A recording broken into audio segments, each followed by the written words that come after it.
Hi, everyone, and welcome to the virtual Meet the Grad alumni panel for TV broadcasting. My name is Lynn Mattis, and I'm an alumni coordinator here at Mohawk College. Thank you to the students and recent graduates joining us virtually today. We are so fortunate to have 5 alumni participating in the panel, and we hope you all enjoy hearing about their career paths and lessons learned along the way. At this time, I'd like to turn the mic over to my colleague, Pearl Mendonça, Manager of Career and Student Success Advising for a land acknowledgement. Thanks, Lynn. Hi, everyone, and welcome. We're really excited to share in this event today. So I just have our land acknowledgement to share. So I'm located in downtown Hamilton, very close to the Mohawk College Fennel campus. And so I'll use our land acknowledgement that we typically use while we're on campus. So I acknowledge that Mohawk College is situated on the traditional territory of the Haudenosaunee and Anishinaabe nations within the lands protected by the Dish with One Spoon Wampum Agreement. This area is currently home to many Indigenous peoples from across Turtle Island. So I just wanted, with the land acknowledgement, to just really center our conversations at the college around truth and reconciliation, and invite everyone to really take a moment to consider what it means to be a settler on this land, what it means to kind of advance truth and reconciliation. I know that's something that we're really have really placed importance of in our strategic plan at Mohawk College, and it's something that's really important to the work that's being done. Thanks, Lynn. Great, thank you, Pearl. So without further ado, I'd like to introduce our moderator, Patrick Hansen, Professor and Program Coordinator of the Broadcasting, Television, and Communications Media Program. Over to you, Patrick. Thanks, Lynn. And thanks to everybody for being here today, both current students of the program and in particular our panelists who have taken time out of their busy careers to share with you their experiences. So wonderful that we can all get together today and have this experience virtually. With no further ado, I'd like to introduce our panelists. Since graduating in 1979, Joseph Interessano has led a highly successful career in television production and broadcasting that has seen him travel around the world. Joseph began his career at CKRD television station in Red Deer, Alberta, where he worked as a master control operator, camera operator, and switcher director. He then joined the CBC station in Regina, Saskatchewan, before moving to CBC Toronto, where he spent most of his career. His list of accomplishments while working with CBC include switching for productions such as Hockey Night in Canada, federal elections, and the Olympic Games in Beijing, Athens, and South Korea, as well as directing numerous productions, including musical specials and the show Dragon's Den. After a successful 32-year career at the CBC, Joseph retired and began freelancing. In the time since, he has worked on several shows, most notably the final concert performed by the beloved Canadian band The Tragically Hip, and a performance by Cirque du Soleil in Riyadh, Saudi Arabia. Thanks very much for being here today, Joe. Yeah. Our next panelist is Lambie Doe. Lambie Doe graduated from television broadcasting program in 2020. Since then, she has done freelance work as a photographer and started full-time at a car dealership as a videographer, where she now works as the media manager. Lambie continues to use the skills and knowledge she learned in her time at Mohawk to build her portfolio and expand her career. Thank you, Lambie. Thank you, Pat. Jennifer Butler is our next panelist. Jennifer graduated from Mohawk's TV broadcasting program in 2010 and dove right into the world of reality TV and factual entertainment. She started out as a production assistant and intern at MTV for fellow alumni Sheena Snively, and has since worked her way through dozens of roles in productions, working her way from PA to senior producer on shows such as MasterChef Canada, The Amazing Race, The Bachelor in Paradise, and several other series for Netflix, A&E, and the Discovery Channel. In recent years, Jennifer has worked as a casting director, associate producer, challenge producer, and story producer, and has been lucky enough to travel to more than a dozen countries with her work. Thanks very much for being here today, Jennifer. Thank you. And Victor Werkioch and Alex Lurkey. Victor and Alex are two Mohawk College graduates from Broadcasting, Television, Communications, and Media program who decided to start a small production company called Ado. Am I pronouncing that right, Victor? And yeah, that's spot on, buddy. Yeah, you're Ado crushing it. Media. Since starting the business earlier this year, they're on the never-ending path to growing and working with new clients every chance they get. Victor and Alex are currently working on an exciting music video for Stomp Records, as well as consistent bi-weekly content for corporate client. So thank you all for being here, and want to delve right into some questions, and we'll keep it really casual, and feel free to add on to comments that one panelist and another might have, and we'll just see where it goes. So the first place I'd like to start is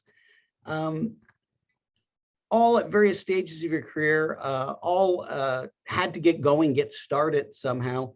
So what was your launching point? Not so much, what we just heard in the bio, but the thing that that allowed you to take that credential that you received from Mohawk College and get started. What made you head down the path that you're heading down, and kind of what was that fuel in the tank? And maybe we'll start with the furthest back version of that with Joe. So Joe, what was it when you graduated that got you going?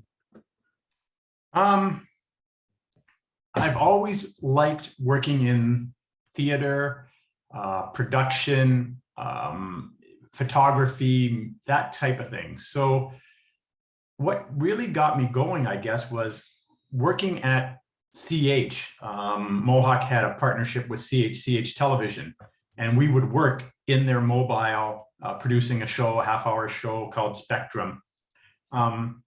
It was actually working at a real broadcaster that kind of got the spark for me to kind of go, hey, I can do this, and I'd like to do this. And so when I left Mohawk, that's kind of where I looked. And at the time, broadcast television was probably the place to look. There weren't nearly as many options as there are now in terms of production.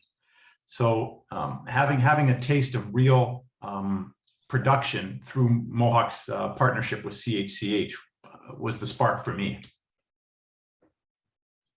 And Jennifer, how about you? I mean, you've launched into, what is broadcast, if we can say what is broadcast anymore, because we receive things in such different ways, but what we would consider content, but, really a focus on factual and reality. And is that a nature of the time when you came through, or why that kind of content for you? Well, I think for me in my time at Mohawk, I really found myself leaning. I did really well in Tracy Caddish's class doing the live TV production. I really liked the idea of working on a game show or working maybe in more of that reality TV competition sort of world. I really liked the live stuff. And so I got an opportunity to intern with Sheena Snively, who obviously you know very well.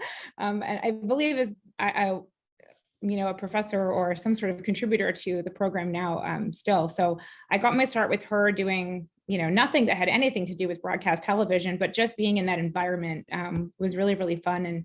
And I started working on a few other live shows. There was MTV Live, and then So You Think You Can Dance Canada, which was in kind of a game show thing. And I just really liked that, that excitement. And, I didn't get paid for the first, I think, 3 years I worked in that world, but I made contacts, at MTV 10, 12 years ago, people that I still work with today. So, yeah.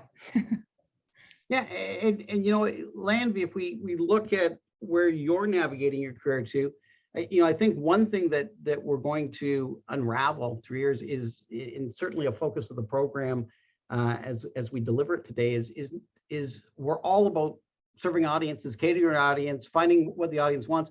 You're reaching audiences in a whole different way. Social media being how you drive, and other means in order to sell products. So tell us a little bit about that. Yeah, so I started at Strong Honda as a videographer first of all, and then just making videos for the used cars for the YouTube. And then I temporarily got promoted to media manager. So yeah, where I now manage Sterling Honda's website, so inventory, and then like you said, social media. So we have a focus on Facebook especially, and it was just important for us to kind of like be less of just a car dealership and more like I don't know, just connect more with the audience and as people, so it's not as like corporate. And like, you know, sometimes some of the posts that I post are memes, which when I started I was like, I feel like we should be doing more corporate, because that's what I thought, you know, was the standard and what we should be doing. But I actually found that, you know, just selling cars and only posting about cars, obviously it reaches one audience, the people who are interested in all that. But with the memes, I found that we're actually getting more reactions and more interactions on memes, just because I guess, like, you know, laughing about certain things is a way to connect with your audience. And so I think social media is really great in that term, allowing us to not only be a corporation that sells products to customers, but also just connect with them in a more personal way as well. And I find that really interesting. You know, Joe had referenced earlier that, you know, coming out in the time that he came out of the program, it probably was like broadcast was kind of the only option. But here we have you, however many years later that would be, where that ability to connect to audience and to say, hey, we're not here to just sell cars. We're here to sell brand loyalty for the day you might buy a car. I find very intriguing, and kind of opens up the doors for all kinds of career possibilities of what do we do when we drive audience. Victor, Alex, you guys are at the point of just launching a business. You know, decided that you want to write your own paychecks, I presume. So maybe a little bit about what led you to that path. Yeah, I think a good place to start is Mohawk College. We started working on projects together and worked on documentaries and music related videos and things like that. And we realized we have a good connection on how we work, right? Whether it's me who thinks of the idea or Alex who thinks of the idea, and whoever's shooting and whoever's editing, we found a good flow there. And just like Lambie, once we graduated, it was there wasn't a lot of work for us because there was a pandemic, which was kind of cool. So we decided to just give it a shot and just get out there and do what we love doing, which was tell stories and meet new people and talk to people about crazy ideas, and, you know, talk to local Hamilton artists and see how far we can go with just that, right? Meeting cool people, creating cool stories with them, and being able to share that with others online. And so far it's working out. So far, you know, I'm able to pay for rent. So I think that's crazy. Never thought that would be possible. It's just, you know, having a good time. And we did find a monthly client that is something a little more, I guess, corporate, but we're still able to do our creative spin on it. Yep. And I'll pass it over to Alex if he has anything to add there. Yeah, perfect. I mean, yeah, we started working together in Mohawk, and you know, I think, like, if anyone doesn't realize that the person that you work with in college can be your business partner, and someone who, you know, if you get along with them, keep that, you know, and bring that with you, because you guys are going to help each other out a lot. So yeah, that was kind of both of our trajectories into creating a little media business. And you know, we get to experience really cool stuff. And yeah, that's pretty much how we got started. You're all coming from, you know, varied walks of life, if you will, you know, various sectors of the business. And some of you might have skill sets that lean in one direction, and others that might have skill sets they rely on that lean in a very opposite direction.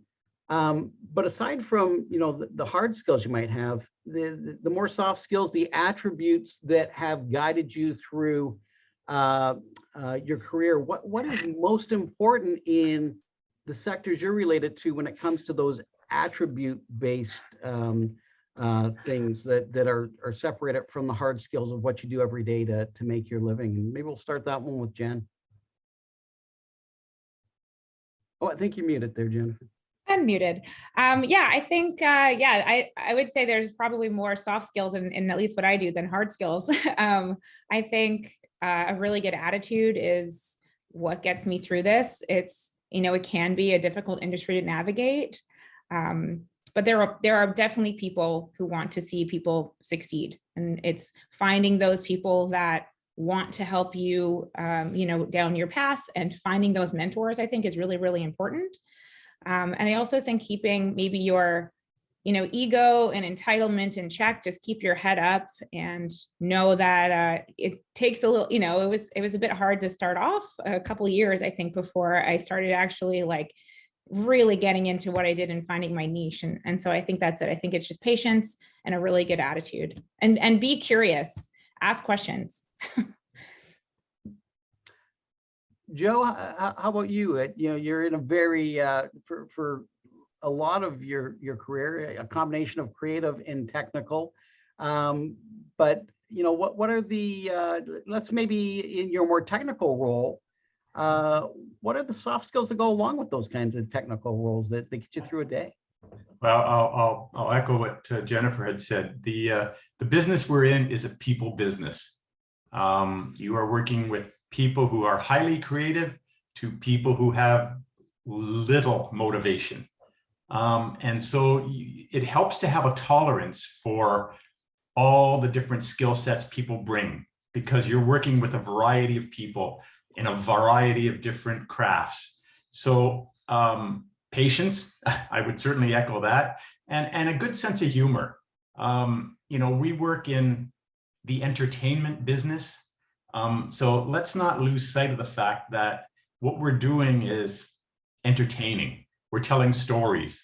We're not saving, I shouldn't say we're not saving lives. People find it very important with what we do. Clearly, the past 2 years, there's been a cry for content.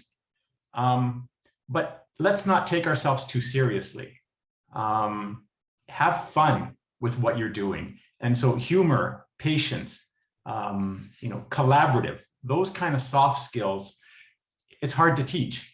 And those are just things you learn along the way, but they're, along with many others, but I'll just mention those three anyways. They'll get you far in this business. Alex, Victor, you're in a position where every day is a brand new day, a brand new client potentially. What's that like, especially at the early stage of building a client list, and what soft skills let you expand that client list?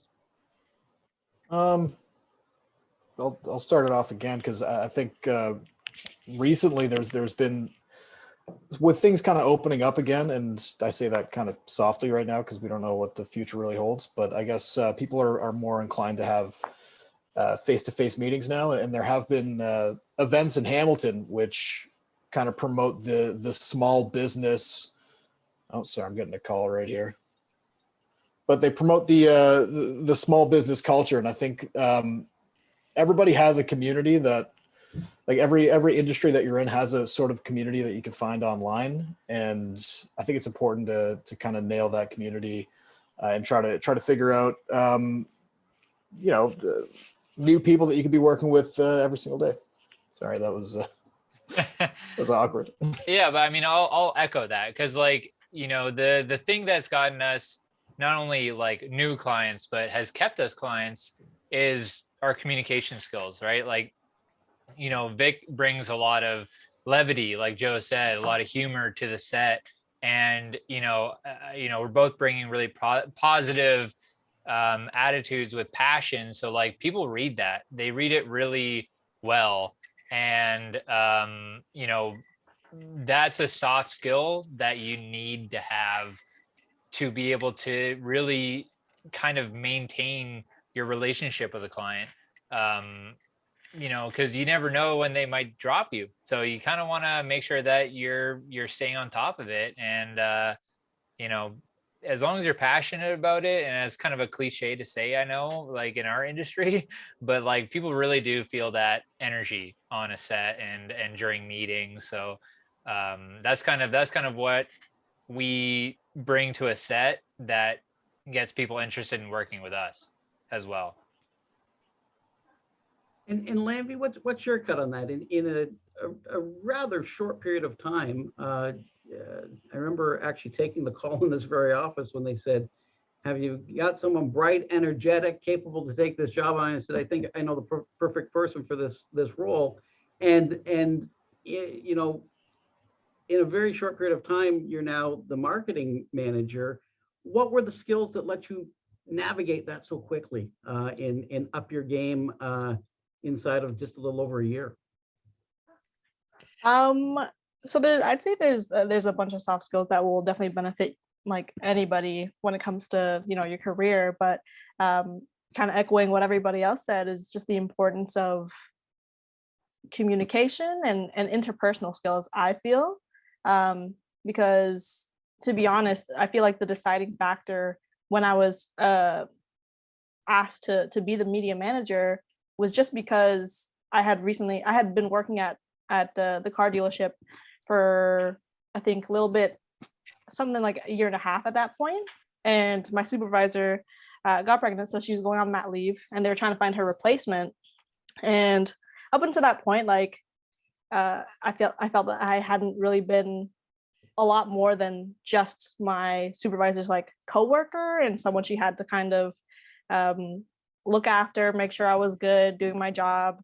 But like at that point, around that time when she was leaving, I just kind of opened up to her more and like got to know her more and let her get to know me as a person rather than just as like an employee. And yeah, she told me that was like something that really made her like consider me to take over her position. And I mean, I got it, so I'd say that was definitely pretty crucial. Yeah, you know, and you know, a wonderful point there, Lambie. And when I look across all of our panelists here today, and I'd like to thank everybody that graduates from our program, hopefully, but you know, often there's that X factor thing. You go, here's the hard skills I do, here's the soft skills I do, here's the expectation that might be anybody, but you know, that one extra thing, which is just be likable. You know, when you can be likable by the people you work with every day, by the people that can help to support your career, that works infinitely, whether it's client-based, working with crews, and you know, I'm looking at 5 panelists today that have that built right into their DNA. And I from my own personal experience, I can't say enough how much that just going that extra little bit to be personal and likable can help to accelerate a career and open up doorways along the way. So next, yeah, go ahead, Joe. Just to follow that point, Pat, I would agree with everything you said. I think the one thing that everybody, and I found I had to learn too, is you can't always be everybody's friend. You can be likable, but there are times when you may have to make decisions, you know, if you're in a leadership role where you're not going to please everybody and they're not going to like you. They're not going to like what you do. They may still like you or they may not like you, but you can't always be everybody's friend, and don't take it personally. Certainly that, don't take it personally. And hopefully, totally agree with what you're saying there, Joe.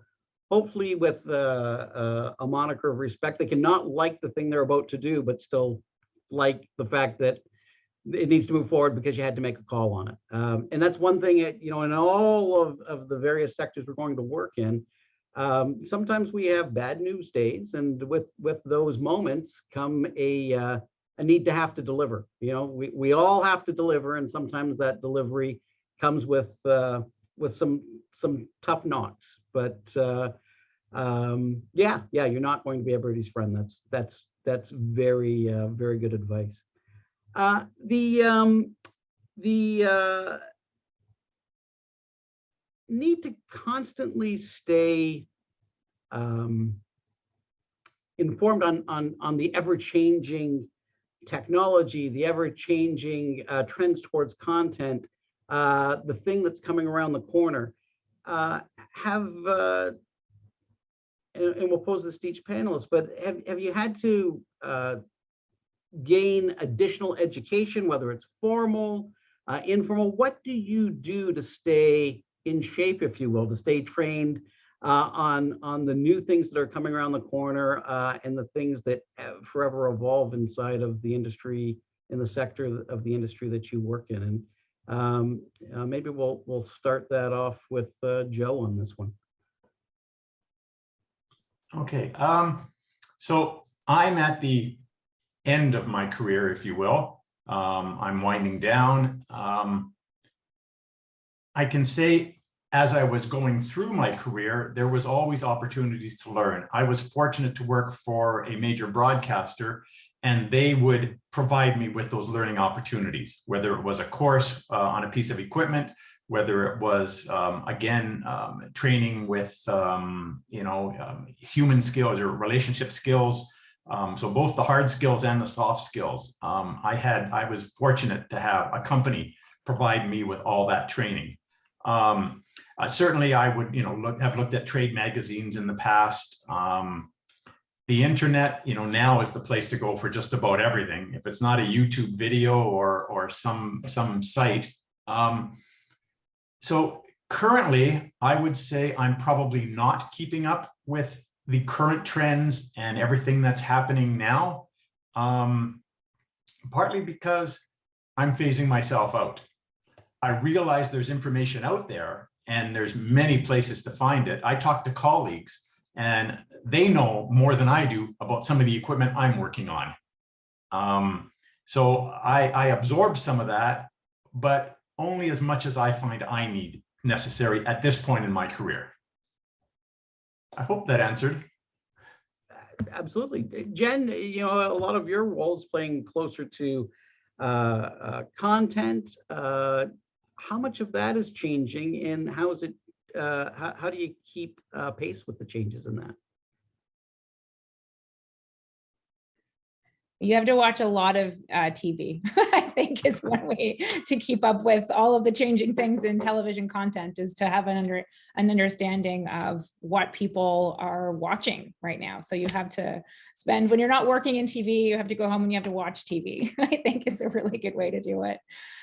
For me, I haven't had to take any additional training. It's been very organic. But it's been a lot of asking questions and observing what other people are doing.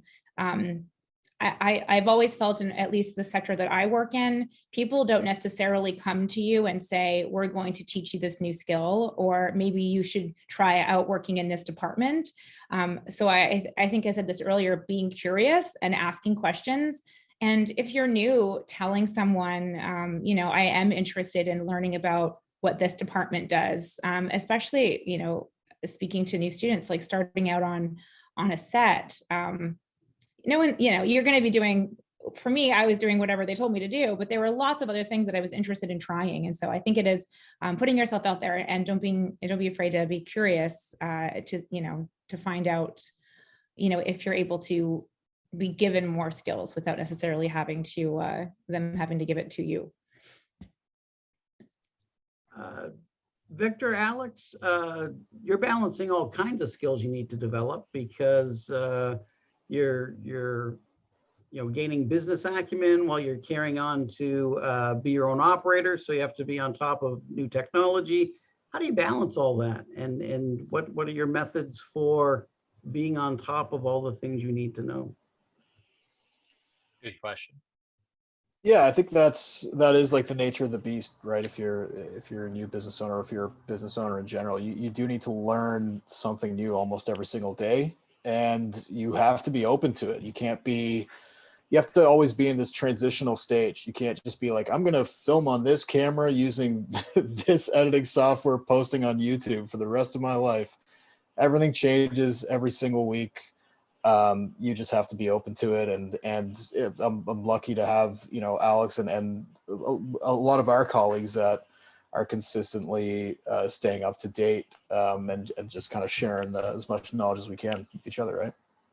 Yeah, that's kind of the thing that is very enticing about, you know, working with other people, is that you find people that you're not, you know, you don't cross those the things that you know the most about. So like, you know, Vic and I both know how to operate a camera, but I've delved into much more of the technology in the camera.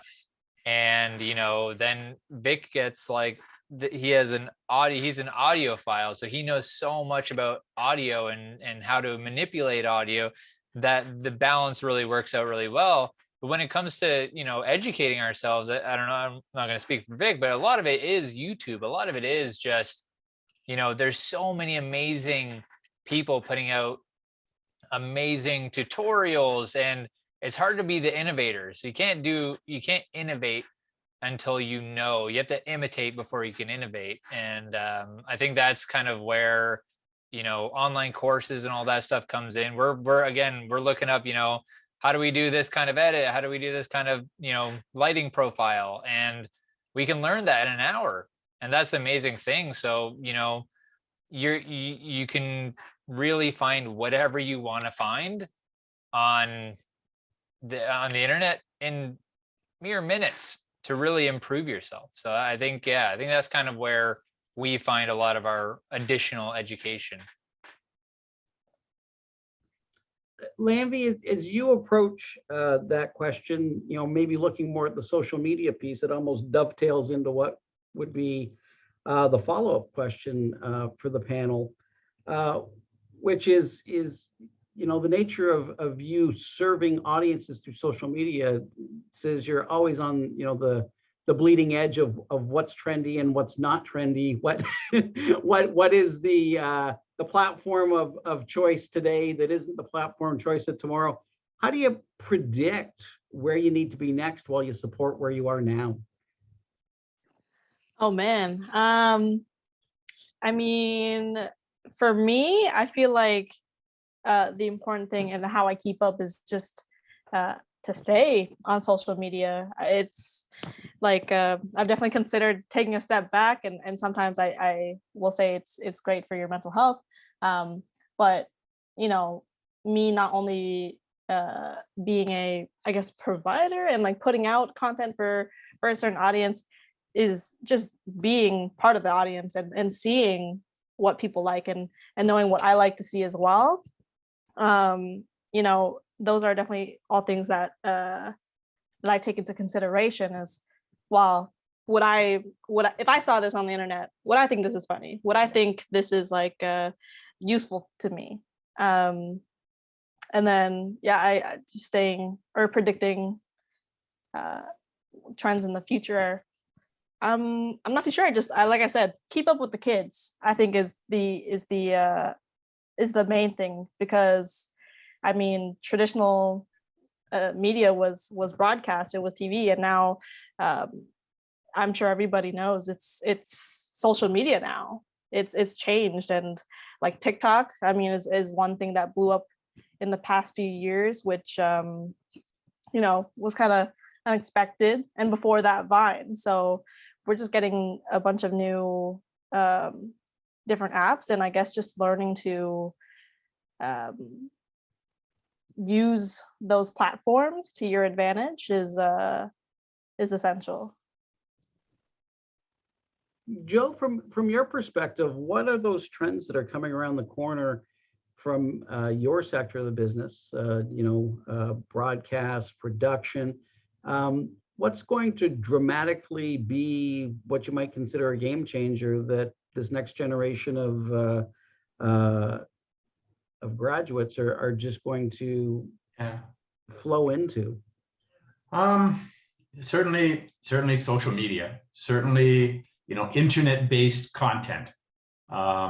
That's going to drive everything from here on in for at least the near future. I mean, who knows what's happening long term. And we talked about this just prior to our discussion. IP-based technology for anybody who's a techno person. Everything is switching to IP. Ethernet cable, Cat5 cable, Cat6 cable, no more coax cable, fiber optics, and IP. Those are the technical trends that the equipment is heading to.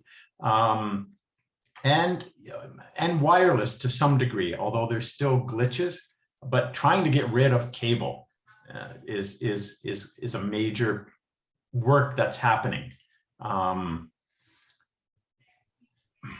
Those would be the main ones that I would talk about. And I think everybody else can talk about social media because that's where it's going, online.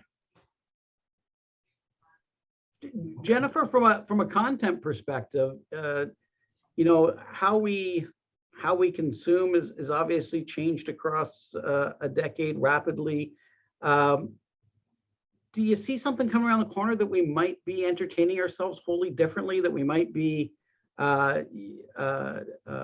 accessing content in a brand new way? 6 years ago, if we said binge watching, that would have been thought of like, what is that? Now it's normal. What's the next thing that you think might be coming on how we're taking content in? Yeah, it's funny. I remember when Netflix and all these things were really coming up, it was shortly after I graduated, thinking, okay, working at a broadcaster is like, don't even bother because, everything is going to go online. And what I've seen happening, every single broadcaster has pivoted to now offer that as streaming content, which is great. So don't let traditional broadcasting scare you. It's not, as far as I'm concerned, it doesn't seem to be going anywhere. I almost exclusively work for a broadcaster, but a lot of the content that I produce or work on are still being streamed online. It's maybe less about who creates the content or who funds the content than how you decide to receive it. So when everyone was cutting cords and, this whole generation, there was this big upheaval of cord cutters. That doesn't matter. I'm working on The Bachelor in Paradise right now, and that show airs on citytv.com, on the app, on the TV, however you choose to get it. So everyone is making it more accessible. And I think that, broadcasters who probably were a bit worried several years ago, I don't know what their sales are like, but I'm sure, they definitely are a bit more at ease than they were originally because they're just adapting to streaming content. And it does seem to be in everything, everywhere, always. I was a graduate of '89, and so we were part of the first extended cable bubble. And I remember a couple of our profs at the time predicting that, it can never sustain to have at the time what would have been like 80 stations because people can't consume that much content. And boy, to look at the rearview mirror on that, it seems to be no limit to how much we can consume content. I would say maybe a 24-hour day limits it, but somehow we're going to pass that as well. There is no limit to how much content can be out there. And there's just a mass amount of content and so much choice these days, which I think is not only great from those that lean in production, those that lean in pre-production, all the services that would have to support the creation of that content, but for young content creators, that you actually can get content made if you have great ideas these days. That was much harder to do 20, 25 years ago. Where you really need an inside track. So, maybe to expand on that a little bit, Jennifer, how accessible is it to move a great idea into production? That was something I thought would be the absolute hardest thing that I would do. But it isn't. It's not difficult because how quickly people are consuming content is how quickly they need to fill the backlog of content creation. So if you have an idea, don't tell anyone. you have to be the one to pitch it, create a pitch document. Every single production company has a submission form on their website where they're looking for ideas. They pay people full development departments to come up with these concepts. So if you've got a good idea, Absolutely. Go on whatever production company you can find online and submit it. There's, and the more we consume, the more revenue is generated with these broadcasters and streaming services, and the more they're going to dump into creating new content. We can't, I think people are having a hard time keeping up with just the demand of, like you said, 24-hour content streaming. I don't know if it's healthy or not, but it's definitely keeping our industry very much alive. I'm going to move us to some questions that have been populating the chat. And so I'm going to take the first question posed from Olivia. What is something that you know now that you wish you knew when you first started? If you could get that little time machine for yourself and go back in time, what would you tell yourself as a great piece of advice? Let's maybe start that one with Lambie. What do you wish you knew now that, or knew a couple of years ago that you know now? I think the most important thing that I wish I had known when I was younger is just like to not be scared. Don't like I think something that I worried about a lot was, and still worry about sometimes, is not feeling qualified to do something, to like even like apply for a job or to try something out that you haven't tried before. I would say just do it, because at the end of the day, like you have to, I mean, how else are you going to get the experience besides actually going for it and doing it? And, there's always something valuable that's going to come from making the effort and taking that leap of faith in yourself. And it will pay off. So I think that's what I would have told myself. Joe, some words of wisdom for 20-year-old Joe? Well, I'm not sure how wise I am or could have been. Probably don't be so hard on myself. Mistakes happen and you're going to learn from them. But even if you make certain mistakes, I mean, there's a different tier of mistakes. There's really bad mistakes, and there's a whole bunch of these little mistakes. It's these little mistakes that I should have told myself, don't be so hard on yourself for those ones. Because I probably felt that mistake more than everybody else. And I can remember asking or talking to, people afterwards saying, I remember, I did something or this error happened, and they're like, huh? It did? Like they had no idea that it happened, but it bothered me for years that, I did this and maybe I should have prevented that. How could I have prevented that? So that's what I would say to anybody starting out, and that's just a life lesson. It has nothing to do with television or media. But we all in our business, we are a lot more passionate. We seem to be a lot more passionate, and we internalize the good and the bad. We seem to dwell on the bad maybe more than we should. So that would be what I would have learned or told myself. Alex, what would you tell yourself? You're still a recent grad, but if you could say, hey, you wish you knew something from a young entrepreneur's perspective, or just life in general?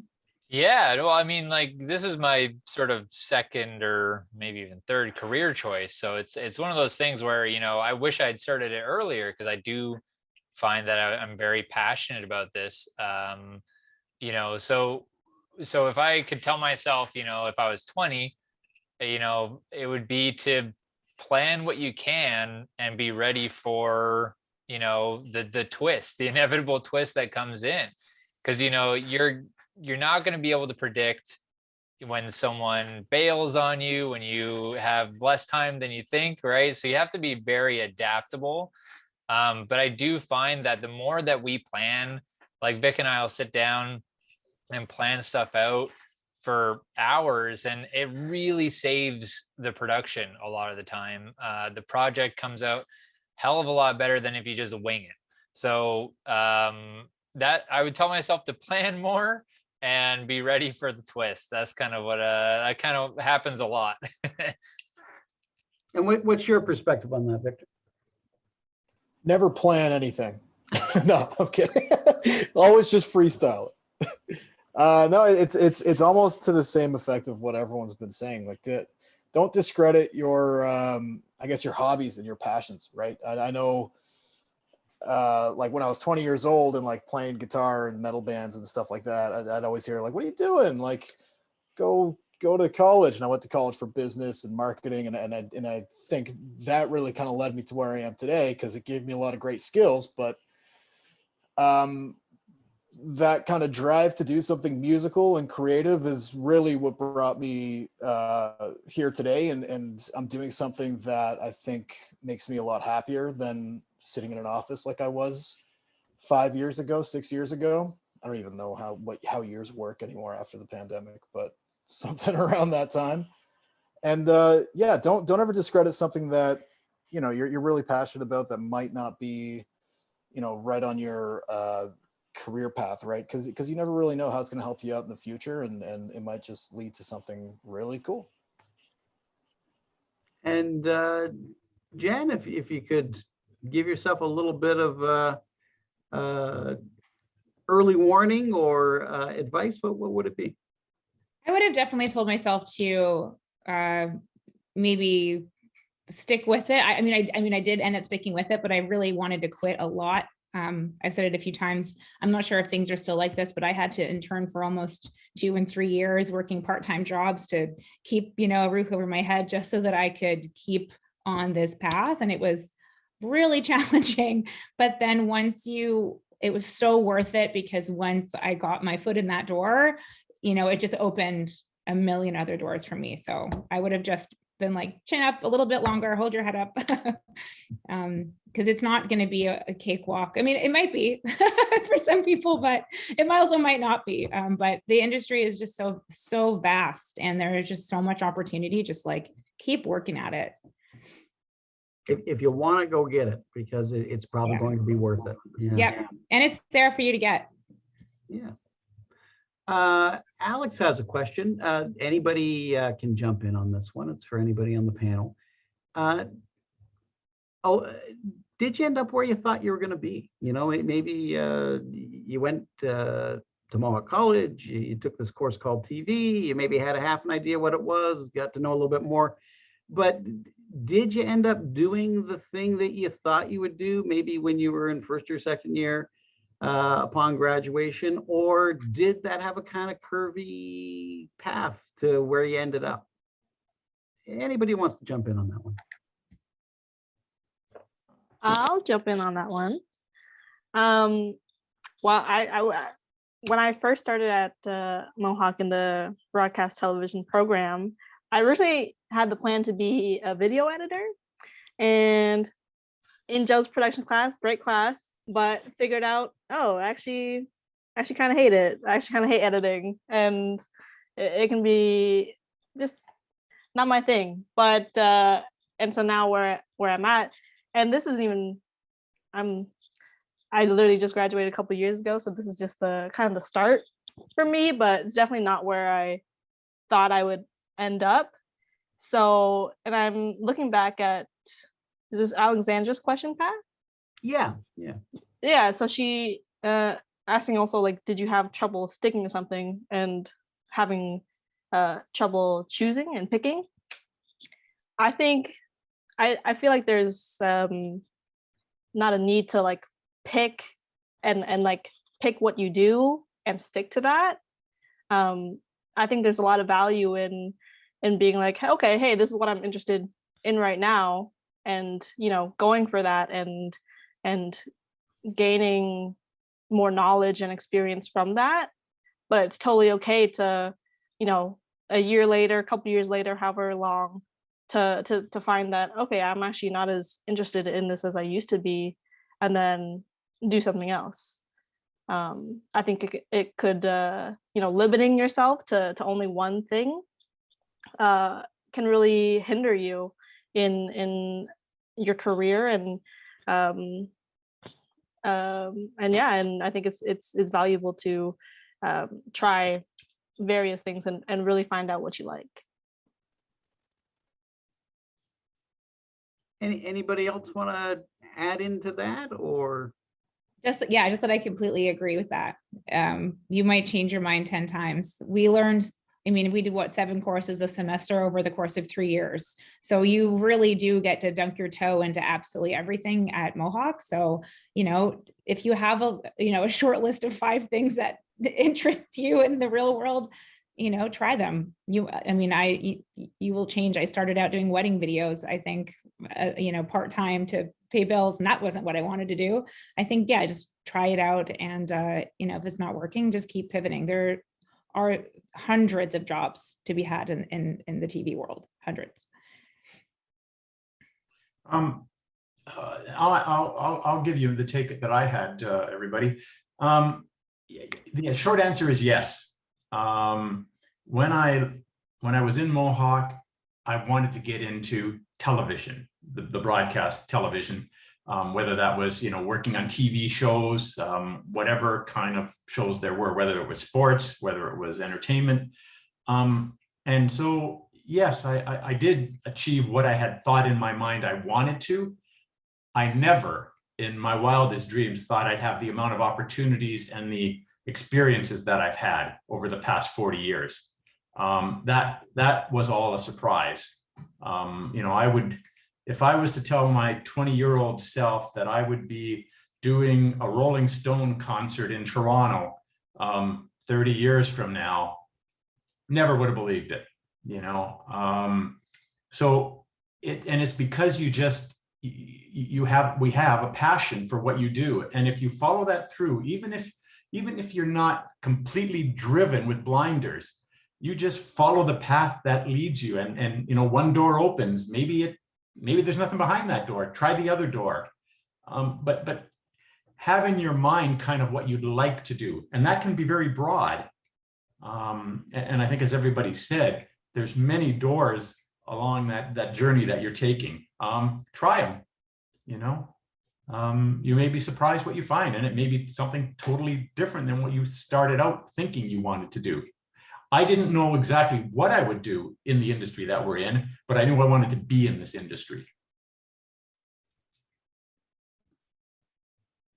I think, if I was to add anything, or I guess not even add anything, but just that last thing that Joe said is spot on. I think I had no idea what I wanted to do, and then I definitely have and still have kind of trouble sticking to something because, we're kind of trying to cover everything. But all I knew is that I really wanted to be a part of the industry. And I think that is still currently really, really driving me right now.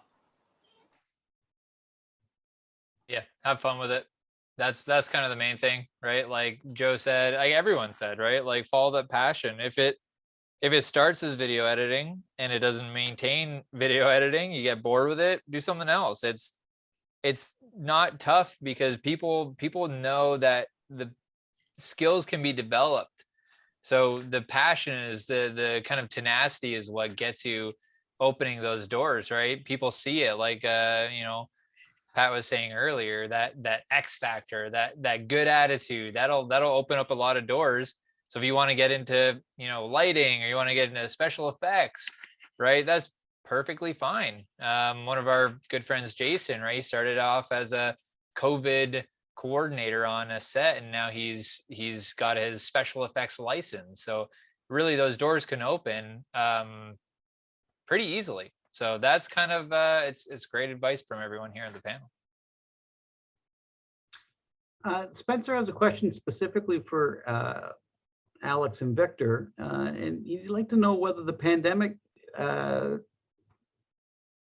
affected your decision to start a business. Was that the impetus to say, hey, now's a great time to start a business, or not? Did that initially make you rethink your path? How did the pandemic play into this moment in time for you as young entrepreneurs? I'd like to think that without the pandemic, we'd still be doing exactly what we're doing today. Yeah. But it's tough to tell. You can't really. I don't know.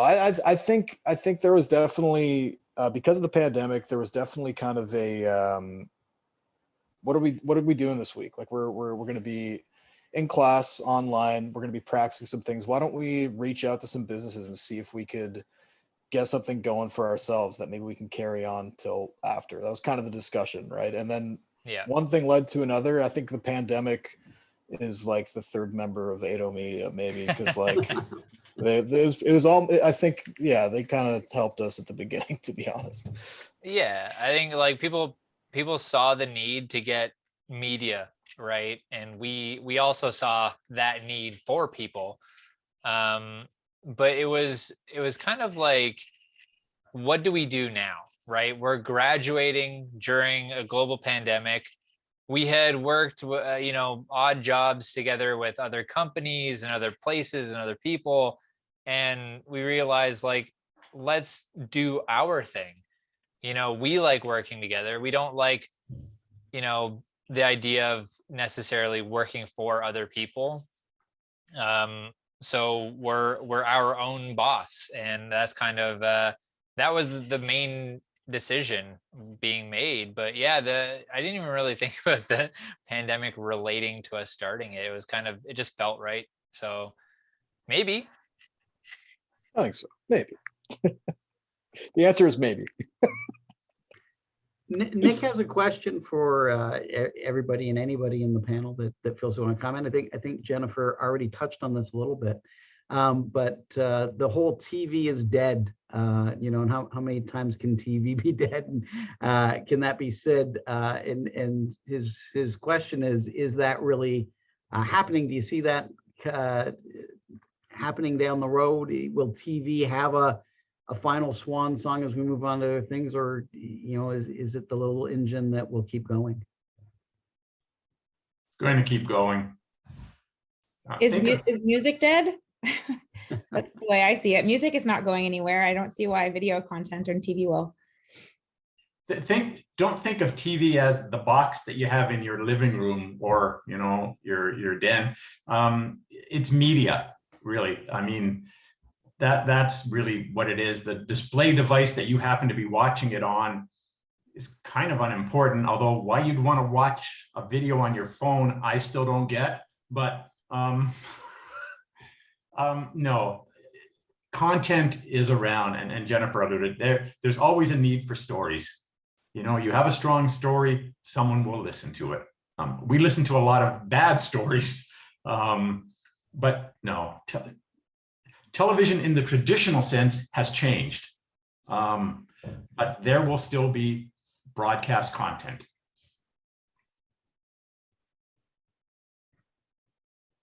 Aziz has a question for the panel that has you reflecting on the early days of your career. Were you experiencing more yeses, more nos in responsibility, or in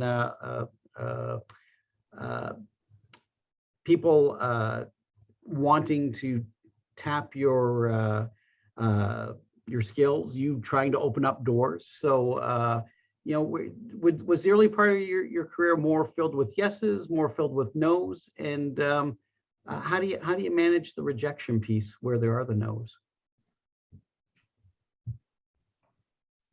A lot of yeses, I would say, right? Like at least with Vic and I, and we do some of our own stuff solo as well, but like a lot of it is, do you think you can? And before they're done, you're like, yes, we want the job. So it's at the very beginning, we did some pro bono work, right? You do some quote unquote charity stuff to get people interested, but eventually, those yeses turn into yes, but we have conditions, or let's compromise a little bit on what you want and what you're offering, because you can't let people walk all over you, because if you keep on saying yes, they're gonna lowball you, at least with corporate or some corporate clients, some one-off clients.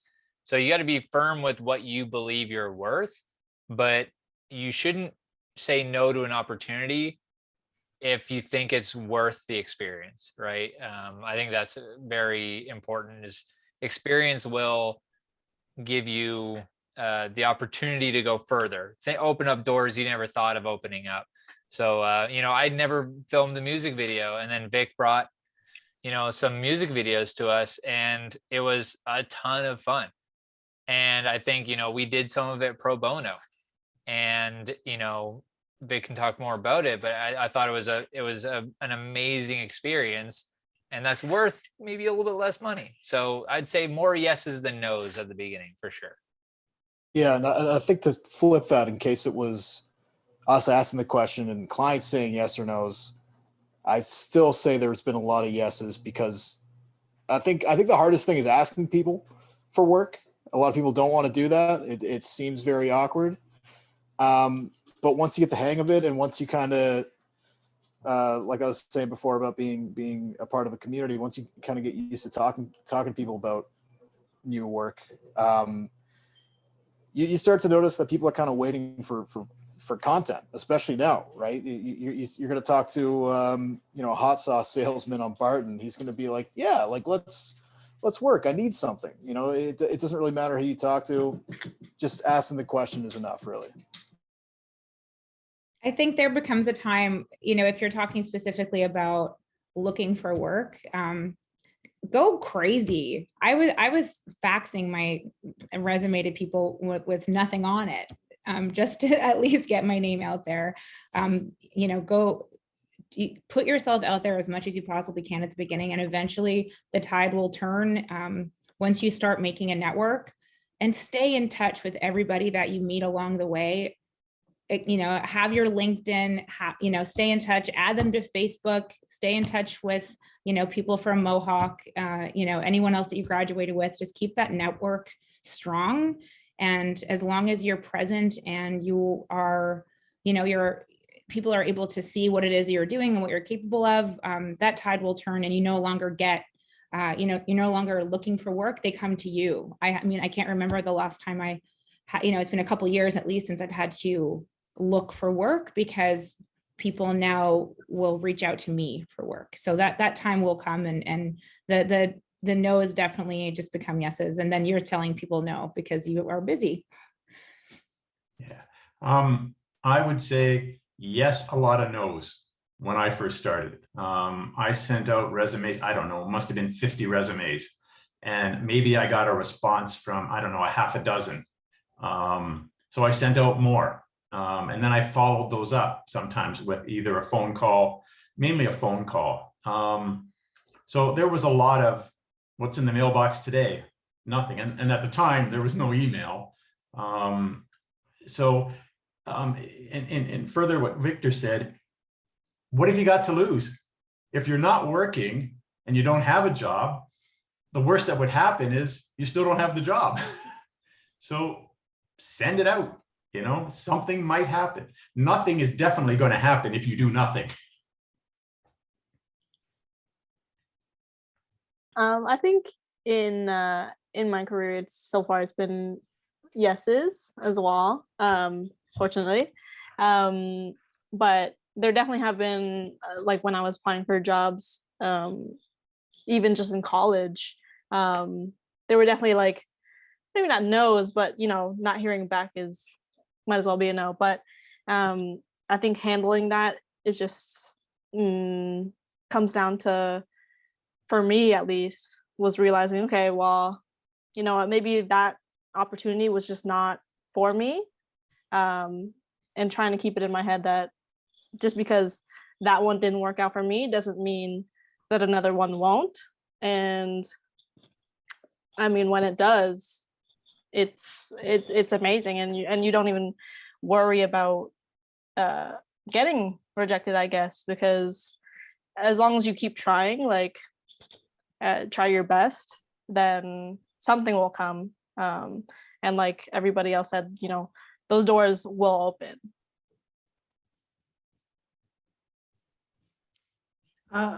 Maya's just added a question to the chat here, and it's an interesting one, as they all have been. But this one piques my curiosity to see where the panel goes with this. Do you think the expectations of new recruits has changed with the pandemic over time? Has the bar been raised, changed in terms of what's expected of the rookie? What are you guys thinking on that?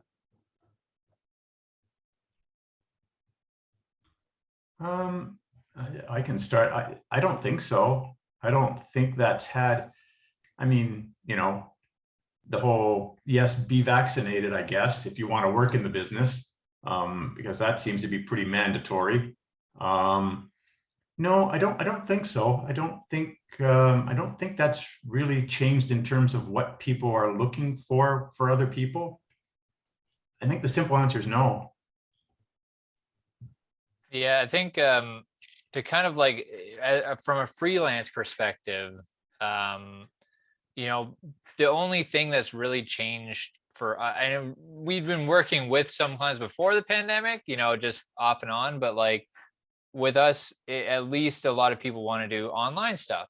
And that's sort of, and like we're doing right now, this is going to be normal for freelance, meeting people online, going over plans online. So if you could familiarize yourself with strategies of how to present things online and how to showcase things online quickly and efficiently, that could really help your workflow in a freelance point of view. I can't really speak to being a new hire somewhere, but yeah, from freelance, that's kind of online is kind of the way that it's been trending.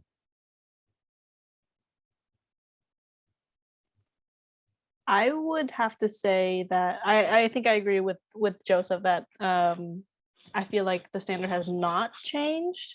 If anything, I feel like the pandemic has I mean, with the, you know, with having shutdowns and inevitably businesses having to sometimes let go of a lot of staff, I feel like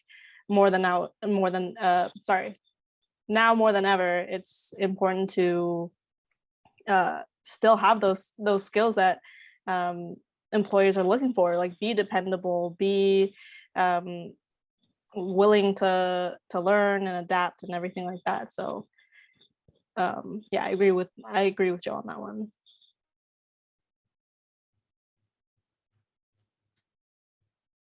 One thing that I've always found to be a real career leverage device has been mentorships. That when you can tap into a mentor, you have this incredible capacity to take years of experience and gain it in a much shorter period of time.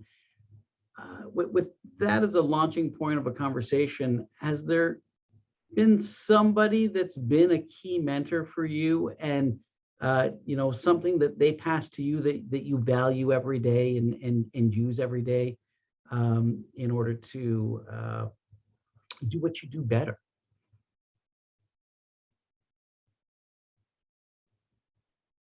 For me, I don't know that there's been one particular person, but like I said previously, I stay in touch with everyone that I've worked with. You know, every job I've ever had, there's someone on my LinkedIn or on my Facebook, you know, all the way back to my classmates at Mohawk. And it's staying in touch with those people and asking advice. You know, being present will, you know, that now that the more you communicate with people and the more you expand your network and the more you stay in touch with people, you know, the more that you're going to be at the forefront of their mind as well.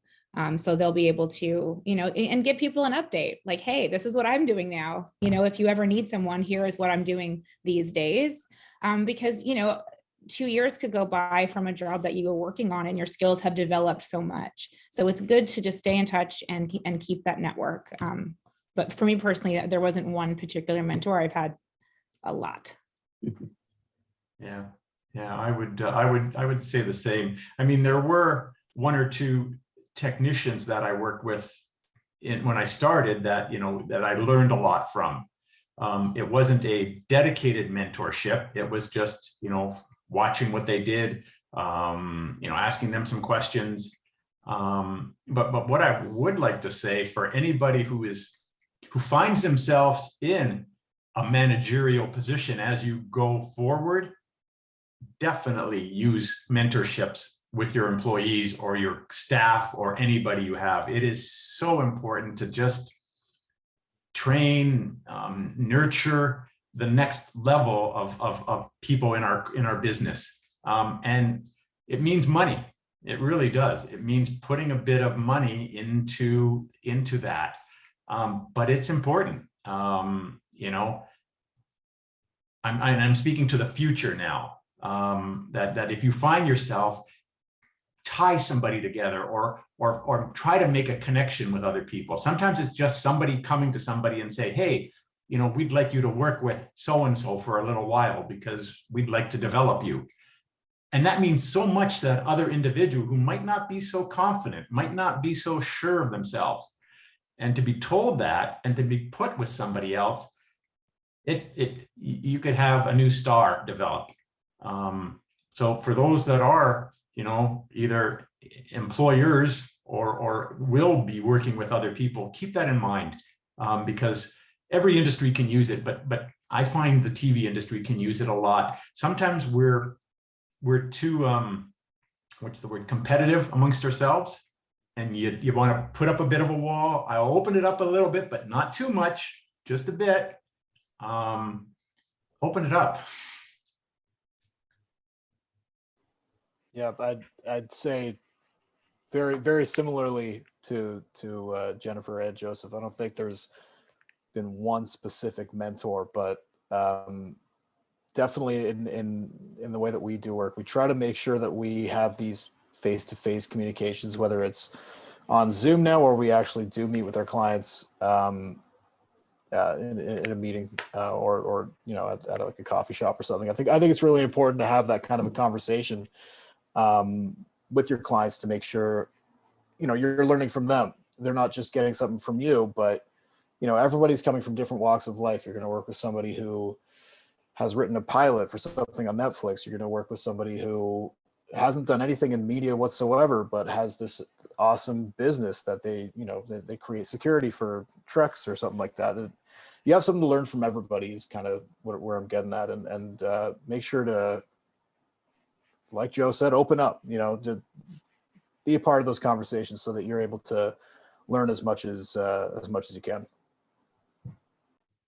Yeah, I completely agree with that. And we've learned so much from so many people that, you know, even think about the professors at Mohawk, right? Like we got a lot of opportunities through not only Pat, but, you know, one of the other professors, Ross, Brian, like they're almost in that mentor state just as a professor. So don't be afraid to not only ask them for opportunities, but when you get out of college, ask other people for that opportunity. Just like Joe was saying, on the flip side, like when you become a manager or a supervisor, try and give that opportunity. But as a person receiving that opportunity, you should try and go for it as well, because you won't know that this person would actually mentor you unless you ask them, hey, would you mentor me?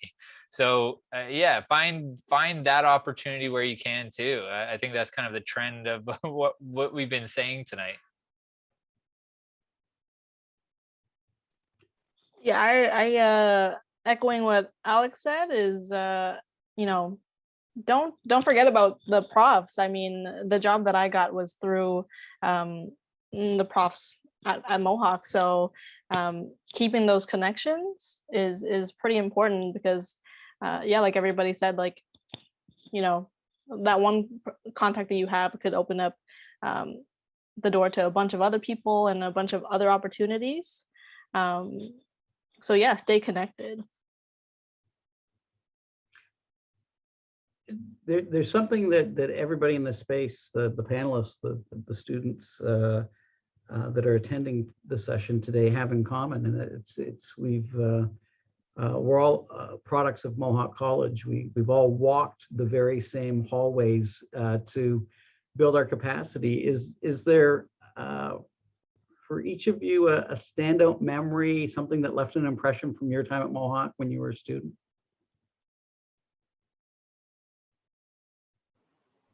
I guess I'll start. I think something that definitely made an impression on me was when I decided to direct college basketball, and it was just one of those things where I put my hand up because I was like, that's something I think I want to do, but I wasn't sure at all. and I'm still not sure, but you know, I really I tried my hardest to kind of go out there and do as much as I can and have as many experiences as I can throughout Mohawk College, just to kind of, you know, cross out the things on the checklist. And I think that moment, the first time I did it, I don't even know if it was good or not, but getting over that, especially with something as daunting that sounds crazy, like directing a sports broadcast, it's cool to have that experience, to push yourself and then kind of walk away from it being like, oh, that wasn't really all that crazy of a thing, you know?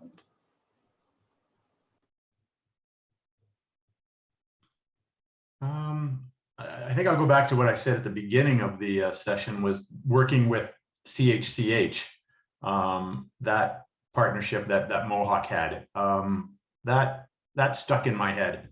I'm trying to think of anything. Sure didn't like the lectures that were done with, I don't know, 80 people, or I don't know however many had. Could do without the lectures. I understand they're important. But yeah, it was the hands-on, I guess. It was the hands-on, I guess, is what I'm saying. Whether it was working with the equipment at Mohawk at the time, or in there, I think we had a bread truck that was converted into a mobile, or the control room. It was the hands-on. That's what it was. Yeah. Yeah, I agree. I agree with Joe. It was those, we in third year, during the pandemic, there's a couple things that was happening. There's lighting workshops that I fell in love with, because it was just 5 or 6 people figuring out how to do complicated different lighting scenarios.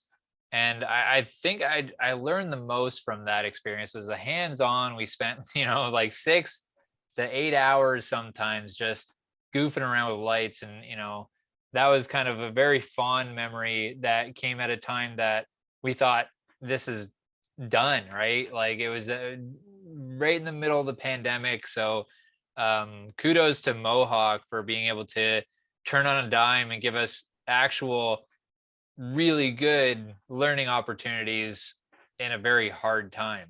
So that was an amazing experience for me. Yeah, for me, it was I think I mentioned before, the live television aspect of it, when everyone has a role and everything is going, it's just working together. We did news like that, and everyone had their role for that week, and seeing it go off without a hitch or maybe some hitches, but it felt like we were actually working.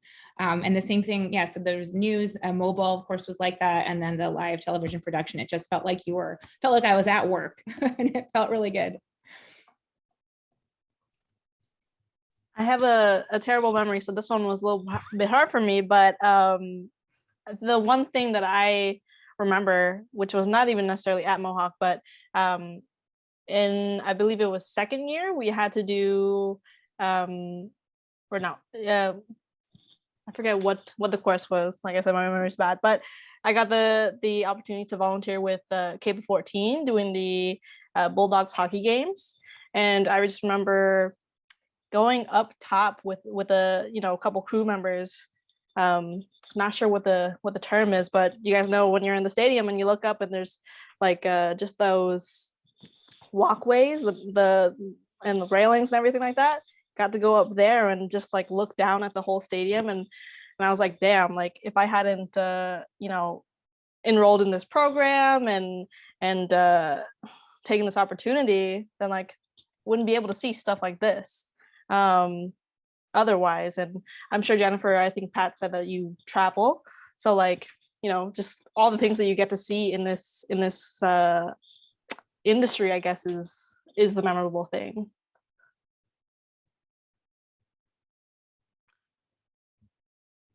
The clock has us right at the edge of finishing up the session. So I want to thank all of you for your time and everything that you've brought to us today. And I want to thank the students that have attended this session, and I know for a fact have gained valuable knowledge. And maybe as a closing comment, one bite-sized piece of advice that you'd like to leave our next generation of media students with as they begin to transition into, inheriting this thing that we've done as careers and start careers of their own. Take the opportunity. Try it. That's it. Try it. Yeah, another simple one, just believe in yourself. Because if you don't believe in yourself, then you can't expect others to. So I feel like that's such a core thing and core value to help you succeed. I would say you made a really good choice by doing this course, and you're very lucky to work in this industry, because I feel that way. It's not easy.